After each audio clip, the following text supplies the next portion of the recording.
एक लॉयर की वाइफ का एक टीनेजर के साथ अफेयर हो जाता है। लॉयर को ये बात पता चली पर उसका भी अफेयर चल रहा था। मूवी में ट्विस्ट आने के बाद आगे क्या होगा ये हम एक्सप्लेनेशन में जानेंगे। हेलो फ्रेंड्स, आज मैं आपको लॉयर्स वाइफ ये कोरियन मूवी एक्सप्लेन करने वाला हूँ। अगर आपको वीडियो अच्छा लगता है तो प्लीज़ इसे लाइक और कमेंट ज़रूर कर दीजिएगा। अब बिना किसी देरी के एक्सप्लेनेशन स्टार्ट करते हैं। मूवी स्टार्ट होती है और हमारा मेन कैरेक्टर यंग हमें दिखाया जाता है। वो एक्चुअल में एक लॉयर है। एक जगह पर वो क्राइम सीन पर पहुंच गया। इस क्राइम सीन पर बहुत सालों पहले मर्डर कर उनकी बॉडी गाड़ दी थी। यंग के क्लाइंट के फादर की बॉडी भी इसमें थी। क्लाइंट इस सब से बहुत ही डिस्टर्ब हो गया और पुलिस से वो झगड़ा कर देता है। इस झगड़े को सॉल्व करते हुए यंग इस गड्ढे में गिर जाता है। इसके बाद उसकी वाइफ जिसका नाम है यून, ये हमसे इंट्रोड्यूस होती है। ये बाइक राइड कर रही थी और उसके पीछे एक टीनेजर उसका पीछा कर रहा था।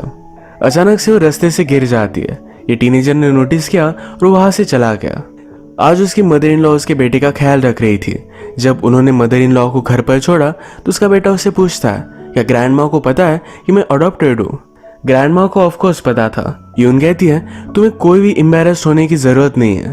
तुम मेरे बेटे हो और इस बात से प्राउड रहो। इसके बाद रात में यंग यून के जगह पर किसी और लड़की के पास आया। वो फिर घर पर आता है, शॉवर वगैरह लेता है।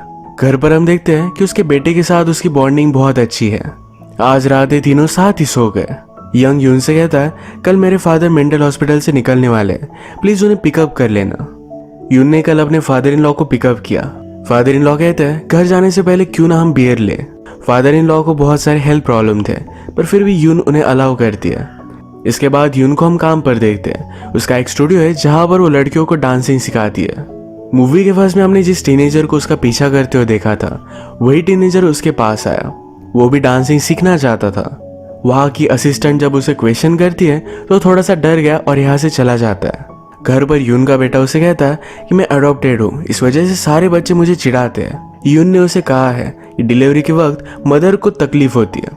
उसी तरीके से जब उसका बेटा उसकी लाइफ में आया था तो उसे बहुत खुशी हुई थी। उसका हार्ट अपने बेटे के लिए एक करता है, उसे बहुत प्यार करती है। वो कभी भी उसे अलग नहीं समझती। आज रात यून और यंग इंटीमेट हो गए। यून ने आजकल नोटिस किया है कि वो सेटिस्फाइड नहीं हो पाती। वो फिर हॉल में जाकर योगा कर रही थी। जो टीनेजर उसका पीछा कर रहा था वही उसका नेबर भी है। उसे रात में भी दूरबीन से देख रहा था। अगले दिन यून ने नोटिस किया कि वो लड़का और उसके फादर ये दोनों हमेशा झगड़ते रहते हैं। आज भी उन दोनों में बहुत बड़ी फाइट हुई थी। उस लड़के को घर से निकलता देख यून भी उसका पीछा करती है। वो डायरेक्टली एक थिएटर में आया जहाँ पर एडल्ट मूवी चल रही थी। थिएटर में वो अकेला होता, इस वजह से मूवी चल नहीं रही थी पर यून ने भी वही टिकट बाय किया। यंग का जिस लड़की के साथ अफेयर चल रहा है उसका नाम है किम। आज यंग फिर से किम के पास आया हुआ था। किम उसे कहती है, मुझे लगता है कि मैं प्रेग्नेंट हूँ। यंग कहता है, तुम कंफर्म करने के लिए टेस्ट वगैरह करवा लो। जब वो यहाँ था तो किम के दरवाजे पर कोई नॉक करता है। किम ने उस आदमी से कहा था कि मैं घर पर नहीं हूँ पर फिर भी उसके घर पर पहुंच गया था। यंग पूछता है कि ये है कौन, पर किम इस बात को इग्नोर करती है। यून जिस टीनेजर लड़के के पीछे थी इसका नाम है शिन और यून ने मूवी देखी और इसके बाद यून उसे कहती है कि हम दोनों एक दूसरे को जानते हैं, तुम मेरे सामने ही रहते हो। शिन ने फिर उसे लंच के लिए इनवाइट किया और दोनों एक जगह पर आते हैं। इन्होंने बहुत सारी बातें की। आज यंग को पता चला कि किम एक्चुअल में प्रेग्नेंट है तो इस वजह से वो टेंशन में था। इसी के साथ साथ डॉक्टर का भी फोन आया था।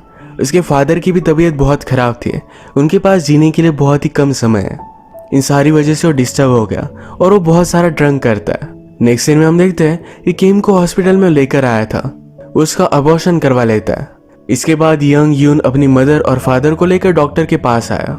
डॉक्टर उसके फादर को समझाते हैं कि अगर आपने लाइफस्टाइल चेंज नहीं की तो आपके पास जीने के लिए बहुत ही कम समय है। फादर इस बात को थोड़ा सा भी सीरियसली नहीं लेते। चेकअप के बाद तुरंत ये सब स्मोक कर रहे थे। यंग हमेशा घर पर बहुत ही लेट आता है। आज रात बेटा यून से पूछता है कि फादर अब तक घर क्यों नहीं आए, क्या वो झूठ बोल रहे होंगे। यून को इस बात पर बहुत ज्यादा हंसी आई पर फिर भी उसके मन में डाउट था तो जाकर वो यंग को देख कर आती है। पर फॉर्चुनेटली यंग अपने ऑफिस में ही है। रात में यून अपने फ्रेंड के साथ बात कर रही थी। वो बता रही थी कि मुझे लगा था कि शादी के बाद मैं बहुत ही सेटिस्फाइड रहूंगी। उसे लगता है कि जब वो अनमैरिड थे तो उसकी लाइफ में बहुत सारी एक्साइटमेंट थी। इसके बाद यंग ने यून से कहा कि कॉन्फ्रेंस के लिए मैं 2-3 दिन बाहर जा रहा हूँ पर एक्चुअल में वो किम के साथ हॉलीडे पर जा रहा था। घर की साफ सफाई करते हुए यून ने सब चीजें निकाली। इसमें एक लाइट भी था। वो पहले बहुत सारी माउंटेन ट्रेकिंग किया करती थी पर अब उसने डिसाइड किया कि वो शिन के साथ जाएगी। ट्रैकिंग करते वक्त शिन यून से कहता है, थोड़े मंथ्स में मैं हमेशा के लिए अमेरिका चले जाने वाला हूँ, तब तक अगर तुम चाहो तो मेरे साथ अफेयर कर सकती हो। यून इस पर सिर्फ हंस देती है। ऊपर माउंटेन पर चढ़कर ये आराम कर रहे थे, तभी शिन ने यून को किस कर लिया। इसी के साथ इनका अफेयर स्टार्ट हो गया था। यंग किम के साथ एंजॉय कर रहा था, पर अचानक से उसके फादर की तबीयत बहुत ही खराब हो गई। उन्हें हॉस्पिटल में एडमिट किया जाता है। वो जल्दी से घर पर वापस आ रहा था, पर किम उसके साथ गाड़ी में ही इंटीमेट होने लगती है। इसी के पैरेलल में हम देखते हैं एक डिलीवरी मैन अपने फ्रेंड्स के साथ बहुत ज्यादा ड्रंक हो गया। अब रात हो चुकी थी और ये दोनों एक दूसरे के आमने सामने आए। यंग ने उस आदमी को टकरा दिया, उसे बहुत ज्यादा चोट आ गई थी। वो जल्दी से उसे अपनी गाड़ी में डालता है और हॉस्पिटल में छोड़ दिया। किम को घर छोड़ने के बाद वो अपने फादर के पास हॉस्पिटल में आया। उसके फादर खून की उल्टियां कर रहे थे। इस सब बातों से वो डिस्टर्ब हो गया था।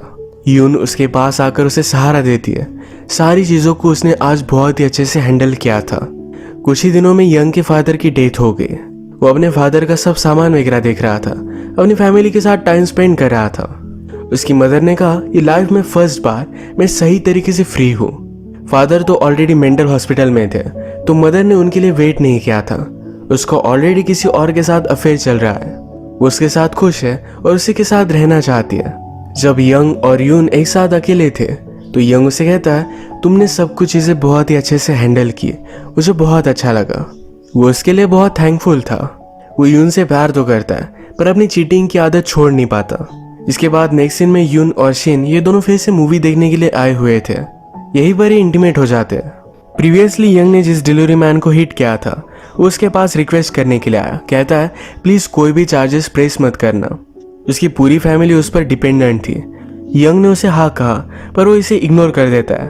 नेक्स्ट सीन में शिन और यून ये यून के स्टूडियो में दोनों अकेले थे।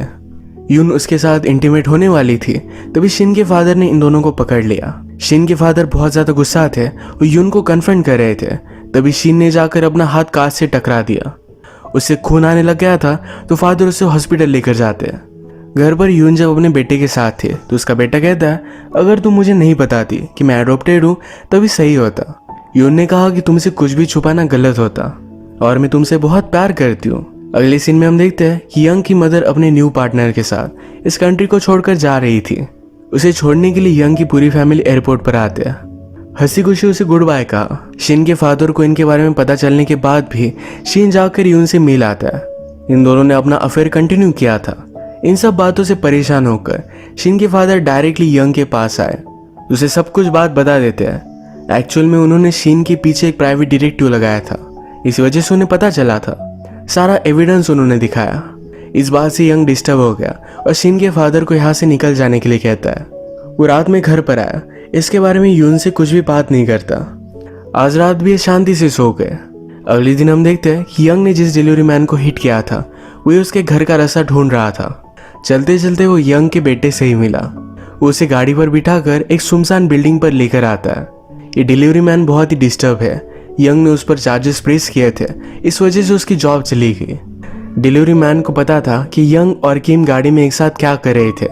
ये उसकी अकेले की गलती नहीं थी, पर फिर भी उसे ही पनिशमेंट मिल रही थी।